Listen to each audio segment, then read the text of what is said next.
Now when he had ended all his sayings in the audience of the people, he entered into Capernaum. And a certain centurion's servant, who was dear unto him, was sick and ready to die.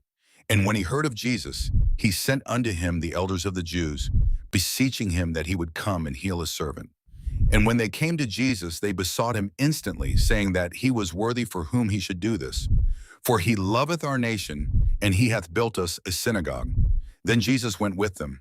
And when he was now not far from the house, the centurion sent friends to him, saying unto him, Lord, trouble not thyself, for I am not worthy that thou shouldest enter under my roof.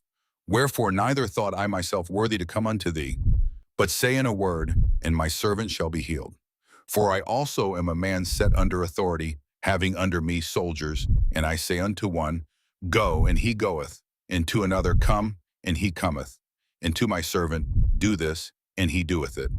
When Jesus heard these things, he marveled at him, and turned him about, and said unto the people that followed him, I say unto you, I have not found so great faith, no, not in Israel. And they that were sent, returning to the house, found the servant whole that had been sick. And it came to pass the day after, that he went into a city called Nain, and many of his disciples went with him, and much people. Now when he came nigh to the gate of the city, behold, there was a dead man carried out, the only son of his mother, and she was a widow. And much people of the city was with her. And when the Lord saw her, he had compassion on her, and said unto her, Weep not. And he came and touched the bier, and they that bare him stood still. And he said, Young man, I say unto thee, arise. And he that was dead sat up, and began to speak. And he delivered him to his mother. And there came a fear on all, and they glorified God, saying that a great prophet is risen up among us, and that God hath visited his people. And this rumor of him went forth throughout all Judea, and throughout all the region round about. And the disciples of John showed him of all these things. And John, calling unto him 2 of his disciples, sent them to Jesus, saying, Art thou he that should come, or look we for another?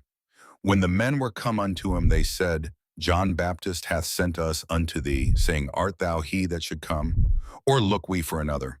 And in that same hour he cured many of their infirmities and plagues, and of evil spirits. And unto many that were blind he gave sight. Then Jesus answering said unto them, Go your way, and tell John what things ye have seen and heard, how that the blind see, the lame walk, the lepers are cleansed, the deaf hear, the dead are raised, to the poor the gospel is preached. And blessed is he, whosoever shall not be offended in me.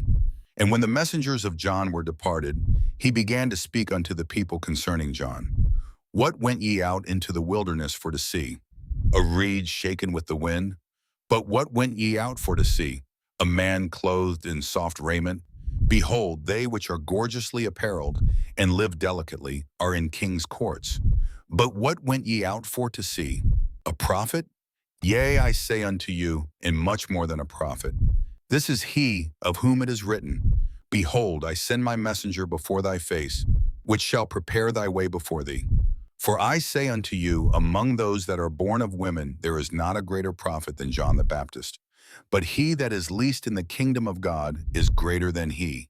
And all the people that heard him, and the publicans, justified God, being baptized with the baptism of John. But the Pharisees and lawyers rejected the counsel of God against themselves, being not baptized of him. And the Lord said, Whereunto then shall I liken the men of this generation? And to what are they like? They are like unto children sitting in the marketplace, and calling one to another, and saying, We have piped unto you, and ye have not danced. We have mourned to you, and ye have not wept. For John the Baptist came neither eating bread nor drinking wine, and ye say, He hath a devil. The Son of Man is come eating and drinking. And ye say, Behold a gluttonous man and a winebibber, a friend of publicans and sinners. But wisdom is justified of all her children. And one of the Pharisees desired him that he would eat with him. And he went into the Pharisee's house, and sat down to meat. And behold, a woman in the city, which was a sinner, when she knew that Jesus sat at meat in the Pharisee's house, brought an alabaster box of ointment, and stood at his feet behind him weeping, and began to wash his feet with tears, and did wipe them with the hairs of her head, and kissed his feet, and anointed them with the ointment. Now when the Pharisee which had bidden him saw it, he spake within himself, saying, This man, if he were a prophet, would have known who and what manner of woman this is that toucheth him, for she is a sinner. And Jesus answering said unto him, Simon, I have somewhat to say unto thee. And he saith, Master, say on. There was a certain creditor which had two debtors. The one owed 500 pence, and the other 50. And when they had nothing to pay, he frankly forgave them both. Tell me therefore, which of them will love him most? Simon answered and said, I suppose that he, to whom he forgave most. And he said unto him, Thou hast rightly judged. And he turned to the woman and said unto Simon, Seest thou this woman? I entered into thine house, thou gavest me no water for my feet, but she hath washed my feet with tears, and wiped them with the hairs of her head. Thou gavest me no kiss, but this woman since the time I came in hath not ceased to kiss my feet. My head with oil thou didst not anoint, but this woman hath anointed my feet with ointment. Wherefore I say unto thee, her sins, which are many, are forgiven. For she loved much, but to whom little is forgiven, the same loveth little. And he said unto her, Thy sins are forgiven. And they that sat at meat with him began to say within themselves, Who is this that forgiveth sins also? And he said to the woman, Thy faith hath saved thee. Go in peace.